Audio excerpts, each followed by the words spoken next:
You want a party? Just pull out your Sharpie. Seriously, the elaborate backdrops that you see don't always have to be so elaborate. We were inspired by backdrops created that appear to be hand-drawn on just a basic white piece of butcher paper. Our event planner took the idea to heart, and really it's amazing what your Sharpie, and a piece of butcher paper can do together. Sarah Quilter has been working to bring this concept to our level. I can hear the cries now, the cries of, I'm not an artist. Right. I can't draw a backdrop. What do you say to those people? Oh, you don't have to be an artist to do anything like that. It can be so simple, and little clip art from online, the free clip art, will save your life. If you don't even want to attempt it, go online, look up free Halloween, any specific season, anything you're looking for, get the free clip art, and you can send it onto a printer. And you don't have to do the Sharpie. Yeah, but if you want to use your own creative skills, customize it a little bit, you can't quite find what you want online, just do it. Okay, well, set the idea for us. So really a basic piece of butcher paper. Just butcher paper. So I have a couple pieces here. You will, depending on the space you're using, you're going to want to layer them, just tape it up. Don't stress yourself out with how perfect it lines up or looks. It's just fun. People don't come in and look at your lines and think that doesn't look great. It's just a fun backdrop. Simple, too. And what we did here, obviously the Halloween theme being Halloween today, this is actually just pieces that I found online, clip art. The fence was separate, a different font, and a circle for the moon. Did you trace or print right onto the paper? This is printed right onto the paper. Gordon's Print Shop in Bountiful did this for me on a day's notice. So you email over to your favorite print shop the image, and they can put it on this giant life-size piece of paper. Yes, so this is 2 sheets. They can run it. So I told them kind of a basic size I wanted. If you wanted it longer, they'll customize all of that for you.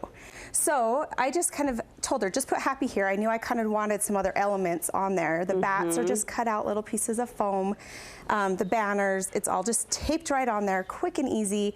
The fun thing about this too, when it's on a solid backdrop, if it's a kid's party, pull out the crayons, the markers, if it's not going to bleed onto your wall, color pencils, and let them color it. Let them just sit there and have fun. It can turn into an activity. It becomes the event of the party. And they love it. You mentioned these additions that you've added to the butcher paper were simple and easy, and I can see where that's the case, but also the 3D effect is cool too. Yeah, it gives it a little something else. Even this down here at the bottom, it just kind of plays off the fence, brings a little bit of the outdoors in there. It's and like it just jumping off the paper. And I'm looking at this fence. I mean, we're challenging people to kind of let go of the perfectionist in all of us. You could freehand a fence like this. You could totally freehand a fence like this. And you know what else? If you have an old projector, I know those are probably going out a little bit, put it up on there and just trace it from that if you want to. Trace. Yes. I love this. A photo backdrop, like you said, an activity coloring page. If the kids want to pull out the crayons and go to town. Yeah, and even adults, if you're having an adult party, have them, make it something fun that they can write a fun message on there or be silly on it too. Oh, adults don't. They're not exempt from a little bit of fun like that. Like a life-size message board of sorts. And one time we did all trees on there, and they were drawing hearts with their initials, the couples. It was a couples party for Valentine's. For a birthday party, you can have a living birthday card. Yeah, any holiday. Yes, how fun to do a little message for the birthday person, whoever you're celebrating, and have them have that to look at and read. How did you write white on black? What was the tool you used? This is actually paper, so it's just a chalk pen. It's just a black paper, so it's light enough to just stick up on here. It's not going to pull the paper down, this backdrop paper down. Gotcha. So it's just a chalk pen. Cute. Just wrote right on there and added something else. So cute, and the bat's just jumping off. I love it. Over your left shoulder, another application of this same concept. Super simple. This one here is just, it's obviously a Halloween theme, but this can be used for anything. We saw in the pictures earlier, they did a candy shop theme. This is a fun backdrop for a food table, just anything that you if you have, a little area in your home that doesn't you can't decorate it enough for your event, you want to cover it up. It's too small to do anything big with, but you want a little zhuzh. Yeah, and little zhuzh. Yeah, little something. Gonna use that. And, you can cover it with more paper. Obviously, this is just kind of an example, but do the whole thing in white, or do black butcher paper and use the white pens, or do a colored paper. Cute. But, we kind of were sticking with the black and white theme here, pops of color. It just adds such a fun feel, and it's unique.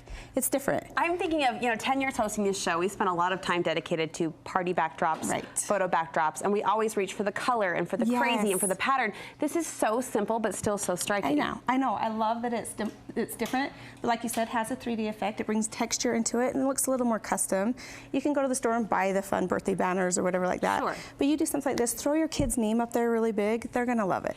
If you are sending clip art to your local print shop for them to blow up and large for you, are there any specific specs you want to communicate? So there are different options for that too. My Stephanie at Gordon's is amazing with this, and she'll take the quality into consideration. If the quality isn't great enough, even have them print it and go over it with a Sharpie. Oh, there you go. It doesn't have to be a perfect solid line. You can go back over it and crisp it up a little bit, add your own little touches in there. You of course want to try to find the largest megapixel of the image. Then you can either email it to them, take it on a jump drive, you know, print it out, explain to them kind of how you want it laid out. Right. Sometimes it takes a little bit of being there and drawing it out for Doodling. them. Yeah. Hoping they can see your vision on the paper, Seeing which the they're vision. usually great They are. at If that's doing. their job, it's usually pretty good at that. Now your job is party planner extraordinaire. Are you Thank using you. these backdrops in your upcoming events? Yes, my kids love Halloween just as much as I do, so we do Halloween parties every year in a haunted forest. So we're going to do that. They're going to color this. We're going to have a couple more of these up for the candy table and have that for the kids. And then we're having an adult party too, and we're doing an Into the Woods theme. So it's going to be dark trees on white paper all over the place. If we want inspiration, some party ideas, where can we find you? Sarah Beth Designs with an S on the end. That's tricky. I'm finding out on Instagram. And designbysarahbeth.wordpress.com is my website. I'm inspired in the most simple, beautiful way. So thank you for the inspiration. We appreciate it.